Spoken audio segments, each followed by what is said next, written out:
Hey guys, so I just got back from Key West and got some trigger time with those 4 new products from SilencerCo. The newly released Maxim 9, the integral 9mm suppressed handgun. It's basically a modified M&P. The Radius, which is the rangefinder they have that's really advanced, retails for under $1,000. The mini Osprey, or the micro Osprey, that's for rimfire, which is pretty phenomenal. And then one of the more exciting but more low-key products they announced was the hybrid, which I think is awesome for guys like me who want a single can or single product solution to their suppressor needs. So I'm going to cut over now to some footage of me, Chris Chang, and a few other guys out on a catamaran with SilencerCo's crew out in international waters, and we're going to get some trigger time with some of these badass new products. The Maxim 9, the integrally suppressed semi-automatic handgun chambered in 9mm parabellum.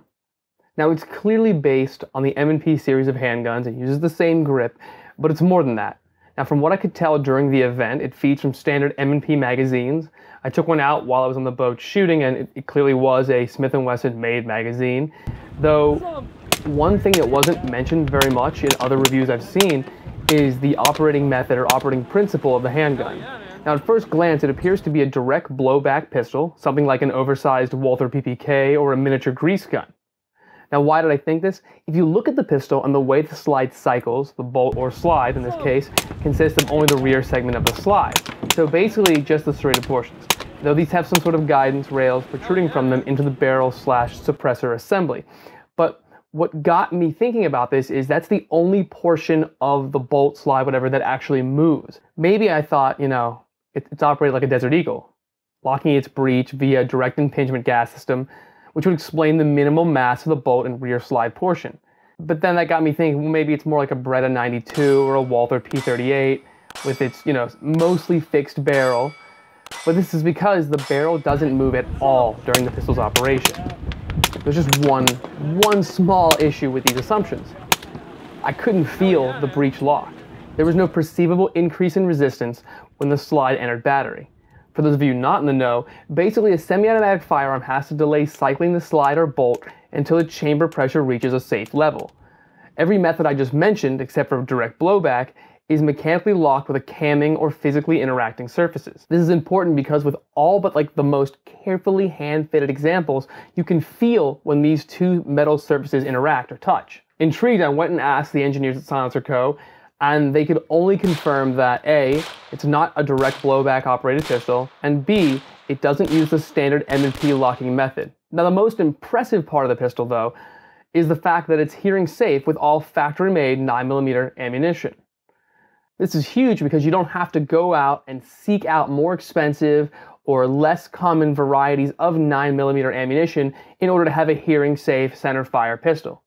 What are the downsides of the Maxim? Well, thus far, only one holster maker is planning on building a setup for the Maxim, but since it's a prototype and that company was actually involved in the prototype process, I'm not really concerned.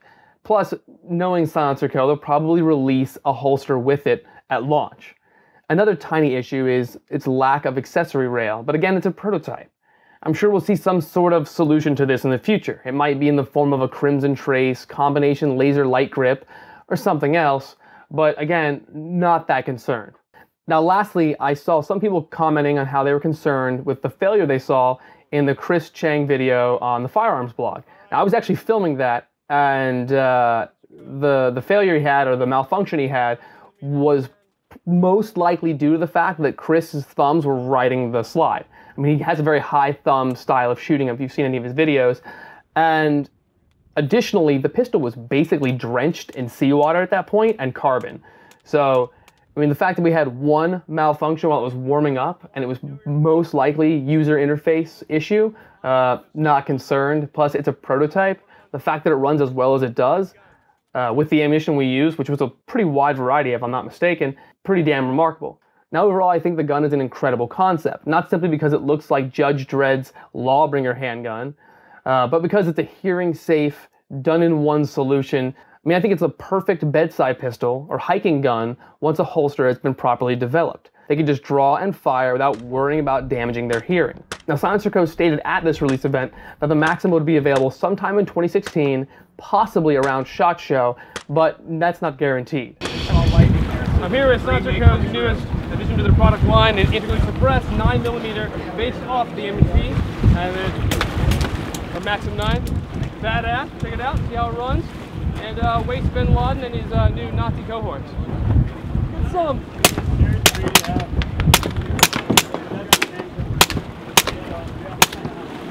Hell yeah, man. Runs flawlessly. Very, very quiet, hearing safe with all commercial ammunition. Badass. Which brings me to the Radius. The Radius is an advanced, lightweight laser rangefinder that can range a target as small as 16 inches out to a mile. The selling point of the Radius is the price point, $9.99, and its 1 pound weight. Also, how it enables shooters to range distant targets without coming off their rifle. Powered by 2 CR123 batteries, the display on the Radius is pretty slick. It can be adjusted for however it's mounted on the rifle, but what's really neat is how the Radius go beyond things that interfere with ranging a target properly. Basically, if you're aiming through tall grass at a further target, the Radius will display the distance to all targets. Now, I should be getting one of these sometime soon to evaluate, and once I do, I'll put a video up here and we can go into full details on how well it works. Next, SilencerCo showcased their new Osprey Micro. Now, like the name implies, the Osprey Micro is a smaller version of the Osprey suppressor SilencerCo currently offers. But really, that's not the entire story. Taking a page from the Salvo 12's playbook, the Micro's length is user configurable, allowing the owner to adjust the length between 3.1 and 4.6 inches, and with it, the internal volume and thus decibel level of the host firearms report. Now, the Micro can be used with 22 long rifle, 22 Magnum, and 17 HMR. It should be out in a week or two, and will retail for $5.99.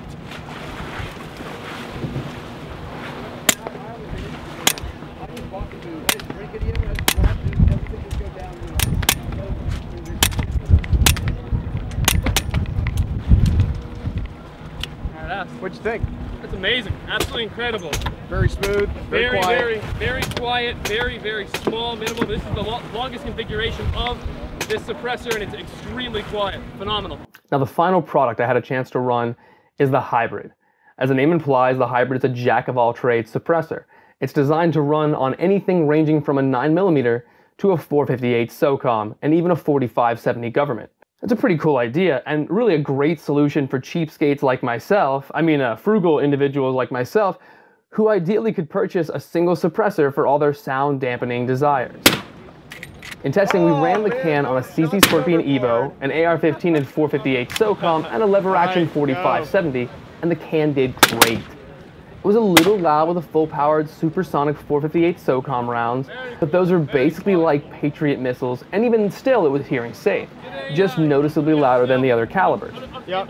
It also did a great job of soaking up the recoil on both the 458 and the 4570. With the Scorpion Evo, it was a joke, it was so quiet. It sounded like an airsoft gun shooting through a pillow. How freaking cool is that handgun? I mean, doesn't it make you want to say, "Dead or alive, you're coming with me"? I mean, it looks so futuristic, dystopian. It's phenomenal. I can't wait to get my hands on one, and hopefully we'll have some more trigger time and some video time with the Maxim 9 here in the next couple of weeks or so, maybe months, probably months. And the Chibi or Micro Osprey is amazing. And that rangefinder, the Radius, I wasn't 100% convinced to be useful until I started painting targets in like zero light conditions. I mean, I hit a lighthouse at about 800 yards in almost total darkness. I mean, I think it was a new moon or some such, right? And right away, got it, 825. Incredible. And the Hybrid makes me wish I hadn't bought the Osprey 45 I got for my pistol calibers. I wish I could have gotten a single can solution, especially with its ability to handle everything ranging from 9mm up into 4570, you know, the fist of God. Pretty badass. Well, stay tuned, guys, and I'll give you more coverage of exclusive SilencerCo stuff and hopefully even more products in the near future. Thanks, guys. Catch you on the flip side.